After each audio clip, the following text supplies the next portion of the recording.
right, guys. Counterpunch boxing. Okay, I want to put out a quick video. This is some groundbreaking news, in my opinion. Just a bombshell here. Um, in an interview about 2 days ago, and I found this online. I'll give you guys a link, or I'll tell you where to go to read the full interview. But look, Gennady Golovkin, 36-0-0. Okay, I mean, one of my favorite fighters on the planet. The IBF, the WBC, the WBA, the International Boxing Organization World Middleweight Champion, Triple G Gennady Golovkin, in my opinion, will become the best middleweight ever. Once his career is said and done. Right now, I think he is really trying to, well, we know he's trying to gather up all the belts and become the undisputed middleweight champion. Creeping up on Bernard Hopkins' record of title defense, 21 title defenses, the knockout streak. We all know the history, but let me get to the breaking news that I'm really excited about, because I've said all along, they cannot just continue to sit around and wait. I mean, Gennady Golovkin, he is not getting any younger. You know what I mean? The hurry up and wait plan is not working for them. So I'm glad to see that now, they have a progressive, active plan, a good game plan for the future here. And Gennady Golovkin, let's see, he debuted in 2006, I want to say, somewhere around 2006, 7. We all know the story. Abel Sanchez, basically found him, hooked up with him. He's 34 right now. He will be, let's see, January, February, March, April, May. In June, he'll be 35 years old. So Gennady Golovkin not getting any younger.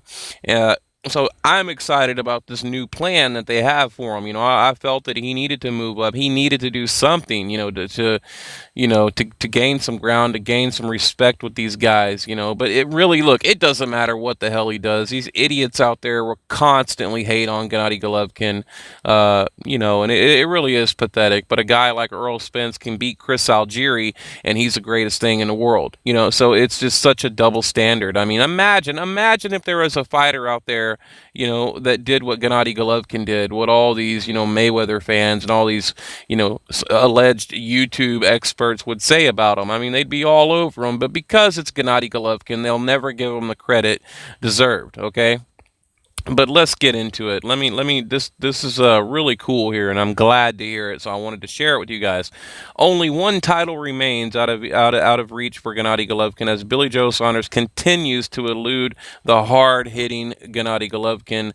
While the most lucrative contest, in the whole of boxing right now, would be Canelo Alvarez. We all want that Canelo Alvarez, due to the Mexican superstar welterweight title holder wanting more time to fill out at middleweight, although he is was negotiating with Julio Cesar Chavez to fight at super middleweight at a catchweight of 165.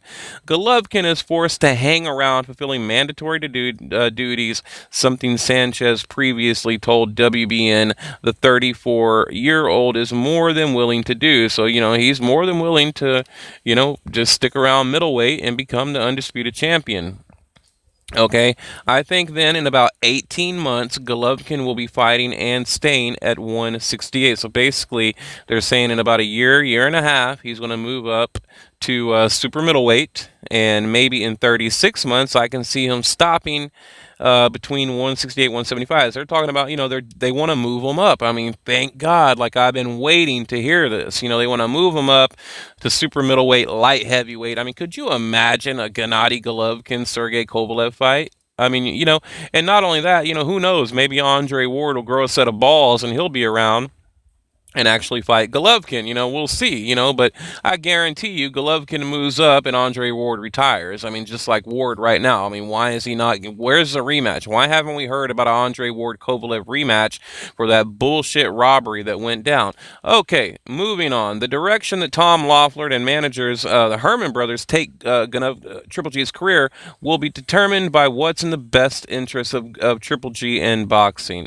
But it will depend on the possible big fights, not just taking, but actually getting in the ring, or not just talking. So they're saying basically, if they can make a big fight, by moving up, they'll do it. Okay, finally. I mean, I think they're finally realizing. I mean, and they're talking at that point, Golovkin would be, 30, 37 years old, 36, 37 years old. And, if they're talking a year to, 18 months is a year and a half.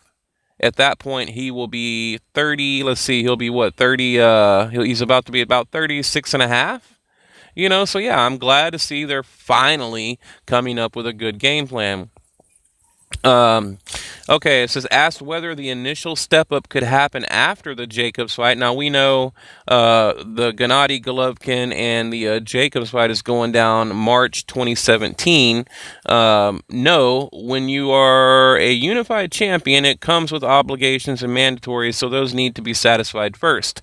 In other words, after the Jacobs fight, he's going to continue fighting at middleweight, probably I would imagine he's going to go after Saunders, to become the undisputed champion. Then after you're the undisputed champion, what do? You've beat the best of the best. There's nothing else to do but move up.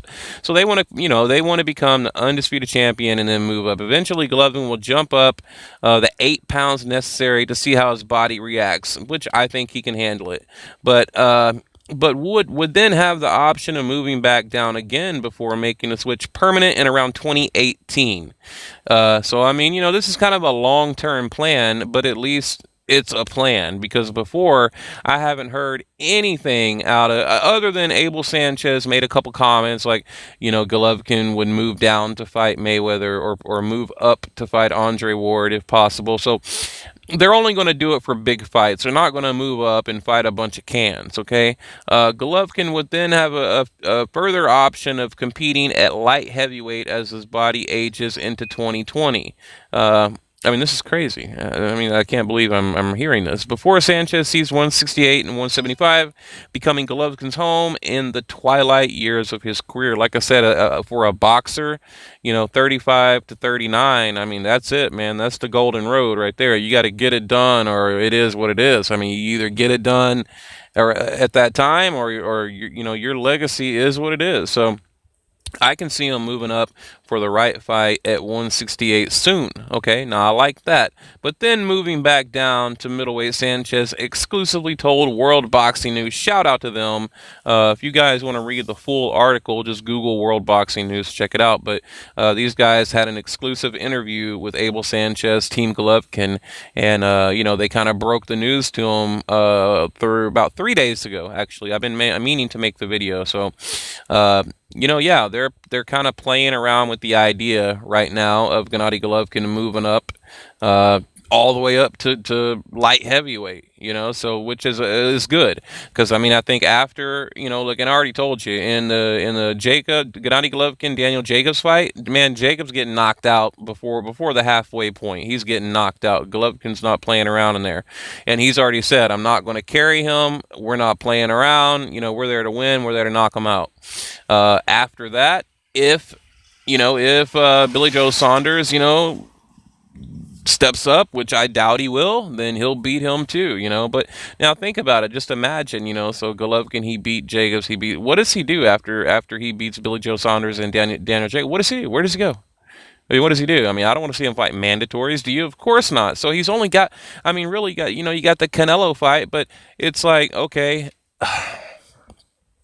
I mean, will that even be at middleweight? Will it be a catchweight? Will the titles be on the line? Will the fight ever happen? Is Canelo going to break his pinky or something? I mean, who knows, man? It's like I don't even include Canelo into the equation anymore. I mean, I will believe that fight when the first punch is thrown. I mean, whenever that bell rings and they meet in the middle of the ring, then I'll believe it's going to happen. So until then, they're going to continue to make Canelo the new Mexican Mayweather, the cash cow. He's nothing but a vending machine for Oscar De La Hoya. Anyway, guys, tell me what you think in the comments section. Like, share, subscribe, Counterpunch Boxing. We are out.